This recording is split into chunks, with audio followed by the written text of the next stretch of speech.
high above the 50. Got Chris Rose and also Charles Davis on the field. And the same goes for Stacey Dales, who we welcome in on this very busy Saturday. Stacey. Yeah, Rich, and we're going to start with the running backs. That guy at the top of our list, Jeremiah Love out of Notre Dame, an electric season, 21 total touchdowns. That is a single season record at Notre Dame, surpassing the great Jerome Bettis, of course, which meant we got a whole lot of love in the end zone. Yes, we did. You guys all know how he celebrated. He threw up the love, something he's been doing symbolically since his sophomore season. I just spoke with him. He's going to do the 40 today. His target, a 4.3, a low 4.4. In the drill work specifically, he's focusing on his footwork, his ability to create separation, overall quickness, smoothness that we have all come to know and love. And I'm also going to highlight Katron Allen out of Penn State. Guess what? He knocked down the door a whole lot at Penn State this season because, well, that's how he celebrated. 15 rushing touchdowns for the guy they call Fat Man. Mom gave him that nickname when he was a baby because he was a little bit chubby. Over 4,000 rushing yards at Penn State. That is a record. I just spoke with him. He's not going to do the 40 today, but he is going to do the drill work, and he wants to showcase very specifically his explosiveness in and out of his cuts, and just like Love, Rich, the smoothness with which he plays. All right, while we were gone, the second run for DeMond Claiborne, who started us off with a blazing 4.38. Second run is slightly better. He got us going. Nice job. Heidenreich, 4.47 the first time. Second time. Everybody's getting faster. Better job. Robert Henry Jr., 4.55 the first time. Second time. Slightly better. That's more like it. Emmett Johnson, first run 4.6 flat. Second run. All right. Here we go. Here we go. Jeremiah Love running a 40 at the combine. 4.37. That's a box checked. He could have checked the box before he even started, but yeah. Is that a head shake from Dad thinking it could be faster? Yeah, and I think the 10 time that Jack just gave us was 1.49 on the 10. Ago, Jeremiah Love's second run. Slightly better. 4.36. Raw to the group, so that should show us a good 40 to complement those jumps. 4.50 is a solid time.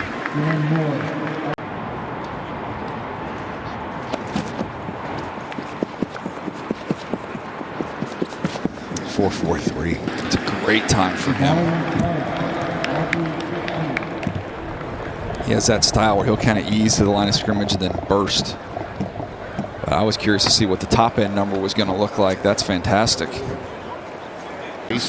Rich, you saw Jeremiah Love's dad, Jason, a retired police officer, by the way, slightly disappointed after Jeremiah's first run, which was an unofficial 4.37. But hey, baby, that was after the 4.36 that he just ran.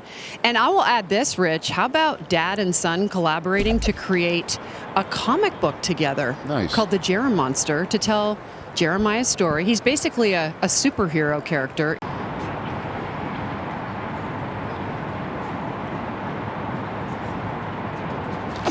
There he goes. Nice start. And the finish.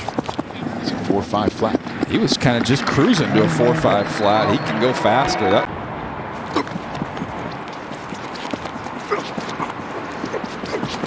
4.51. It's a good time for a big back.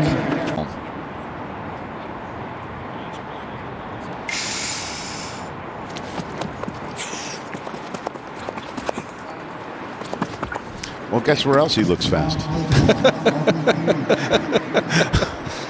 Here's the combine. Yeah.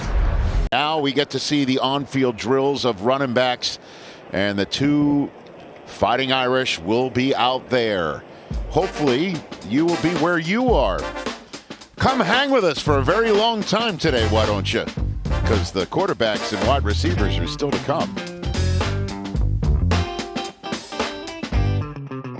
Yeah, but when we watch him with some cleats on and playing the game of football, you will see someone who is extremely explosive. And I talked about him being able to make people miss at full speed. He does it a variety of ways. He can also take the elevator and just jump right over the top of you. Just very loose, very explosive. He can get real skinny through these tiny little creases along the line of scrimmage. Then once he gets through, he explodes to the end zone. And how about the ability to finish? You want to lower your pads, take a little of that in a rivalry game. And again, balance and finish. This goes back a year ago. Look at the effort here, just fighting his way into the end zone. So when you look at the comps, I want to see the numbers here. You look at the numbers and how they work out, and there's a reason we're using this one, because who's the running back coach for the Kansas City Chiefs? That would be the man on the right. That would, okay. Yeah, and well, Eric Bieniemy's there too now, back in the building. They appreciate running backs as well. So it'll be interesting to see where his landing spot is, Stacy, but it's there's no question this guy's a freak. Absolutely a freak, but I got to tell you guys, Mike Washington, who just ran that unofficial 4.33, you see him here on his phone. He broke down in tears after that run, you guys. I just went over and spoke with him, the running back out of Arkansas, and he broke down in tears again with me. He said, "I'm so emotional, man. I've worked my whole life for this." He's going to do the drill work, but this is why the combine is so important, Rich and DJ, and it's so vital for so many of these young men. To tell me that he's worked his entire life for this, as he gets ready to go about this drill work, how impactful is that?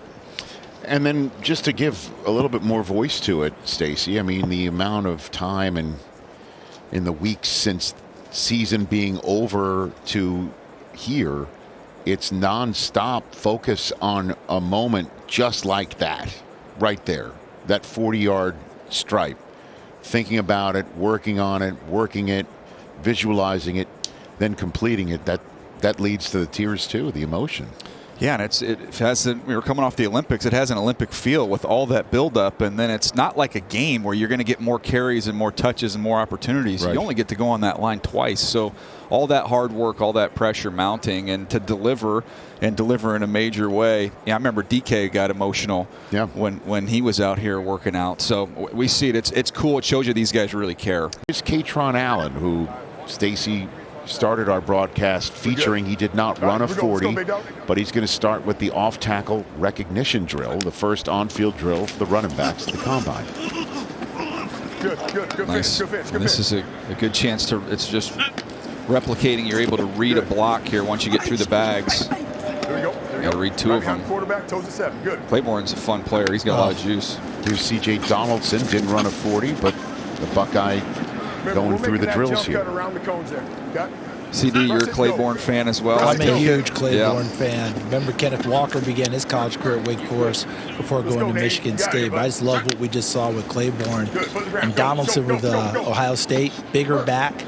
DJ oftentimes talk about those guys slimming down for quickness. I think Donaldson's going to go in the other direction and become a bigger back and maybe go an H-back type guy. Yeah, he's north-south, no-nonsense style. You might have just heard a little bit of a cheer from the crowd as Hemby from Indiana made his first appearance on field with this running back group. Straight line. Good. Emmett Johnson, RB10, and now it's time for Love. Quick. See some of the quickness there. Cheer from the Notre Dame faithful here as well. Go, Jam. Jam Miller ran a little bit faster than I thought, CD. You and me both. That was really good. And as you mentioned at the top, dinged up a little bit, didn't get as many carries, so maybe he's fully healthy. He sure looked it. Oh, I thought Price was the best one through the drill so far with that first rep. That was smooth. That was Randall. Another bigger back, and Randall, former receiver. Yeah, 232 pounds big. All right, here we go. All right, well, this is the drill we're looking at here, and I love to go back and show you how it correlates when we get to the games on Sundays. R.J. Harvey, mentioned him earlier, great year, his rookie campaign out of UCF for the Broncos. Here he is. You see him get over the bags quick. able to read it, and once he reads it, then he's able to burst, and that's where you saw the speed really take over again. Press the hole, see it, get downhill, and then burst. Another example here on a toss, getting outside. Read your blocks, gets free on the perimeter, and off he goes. Here's Kaytron Allen going through it. Got the tracer on him. Jeremiah Love. There's some of the quickness he possesses. And I thought this was the best rep of the bunch here from Price. A little more efficient with his footwork. Nicely done. All right, the official 40s presented by EA Sports Madden. Check out the projected Madden speed ratings for each individual. Mike Washington Jr.'s official time is a 4.33, and Love's is a 4.36. And Claiborne started us off with a 4.37. And the rest you can see are part of the running back group that did indeed continue the streak of this scouting combine. We are now 5 for 5. Should add Bijan, man. I should start creating requests. Casey Kasem here. That's right. Long distance dedication. Jeremiah Love playing the upbeat record. This one we only want upbeat records. That's a great clip. This one goes up. Back with more from Indianapolis in a moment.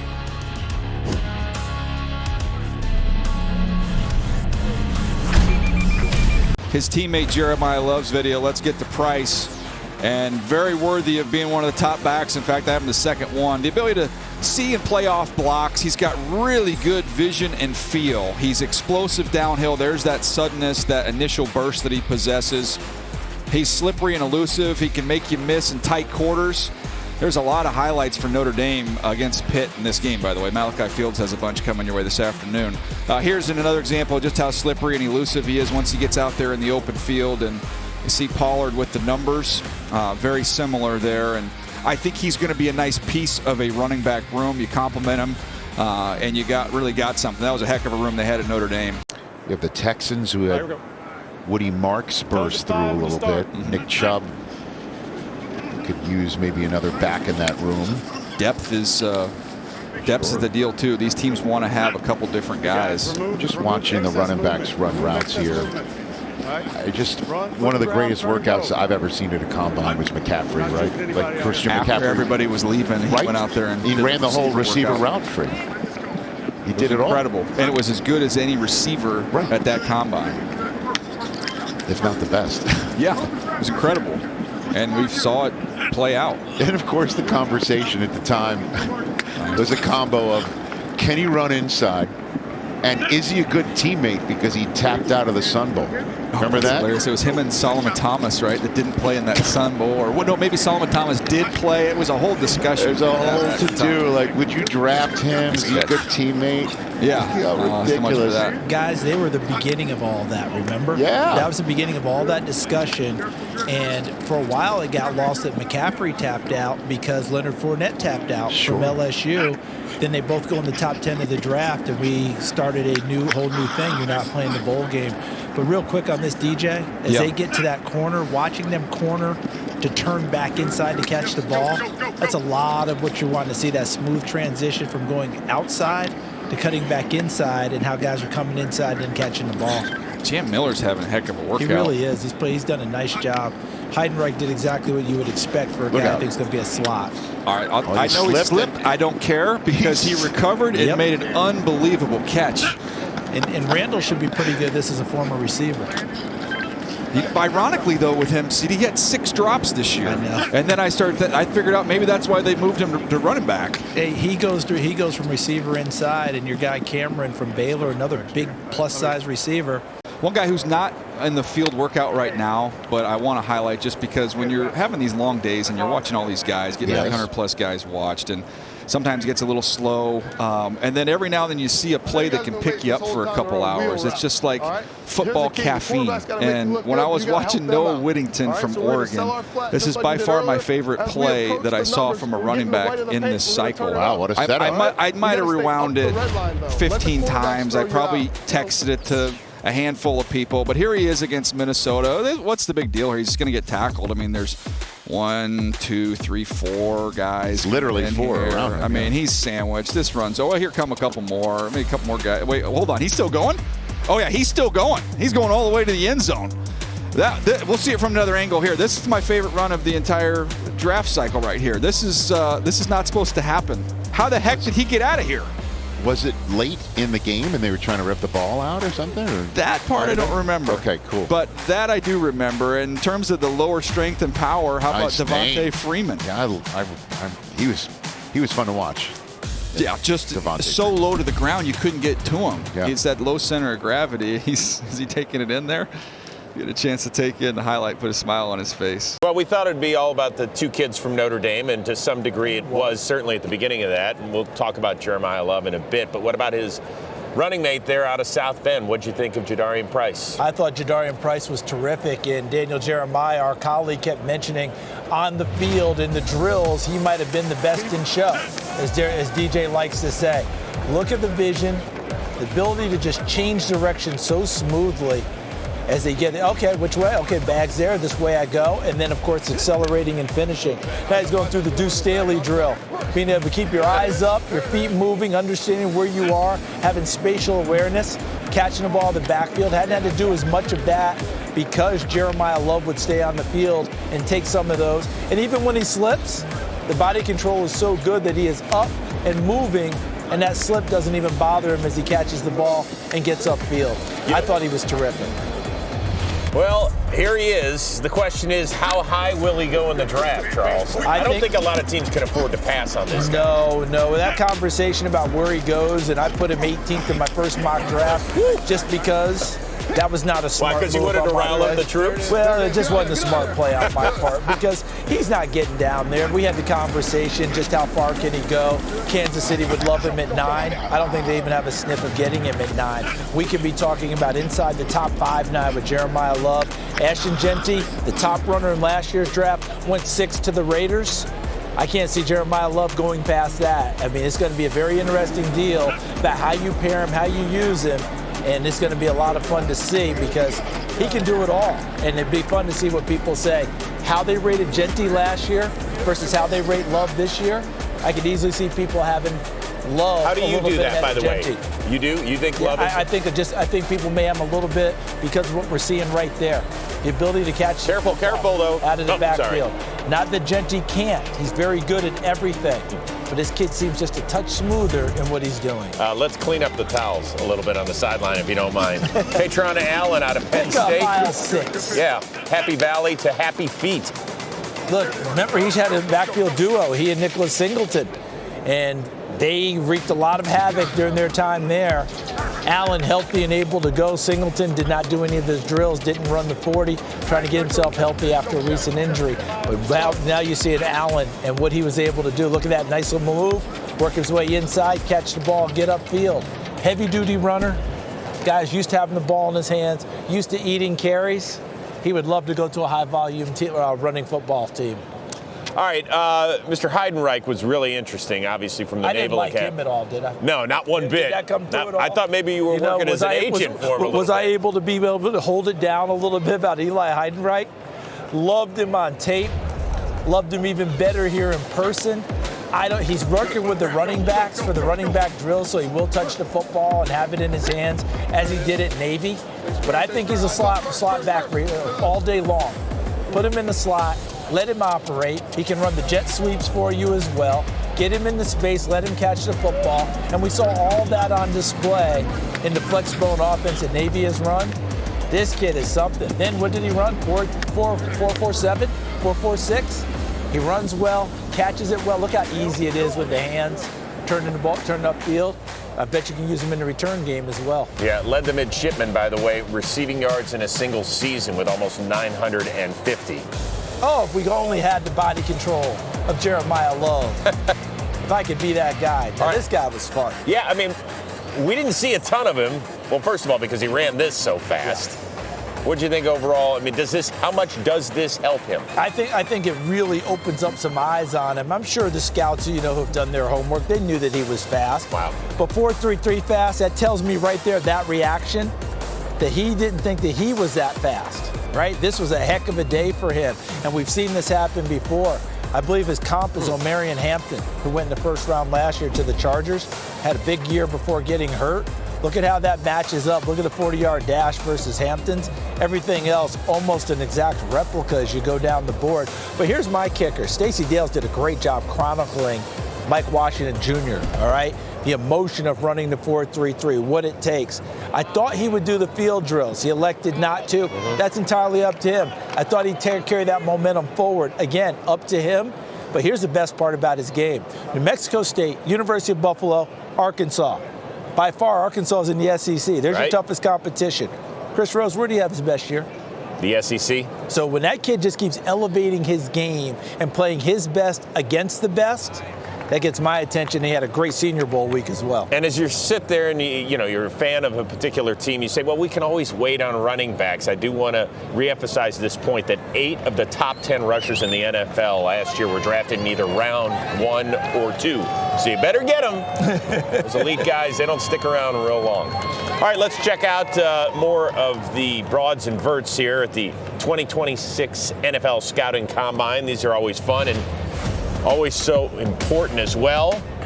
Rasul Faison, 10-2, had quite a circuitous journey to get to South Carolina. But finished strong with the Gamecocks and is finishing strong here at the Scouting Combine, 37.5.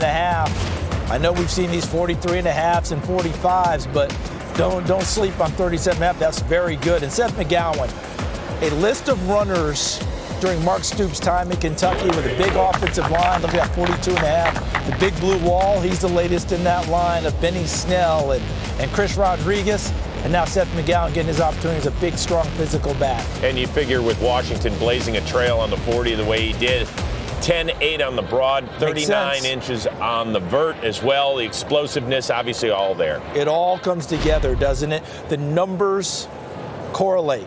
And that's what we're seeing from Mike Washington Jr. Can't wait to see what he does in his field drills back at the University of Arkansas on his pro day. But congratulations for getting even more eyes open than already were.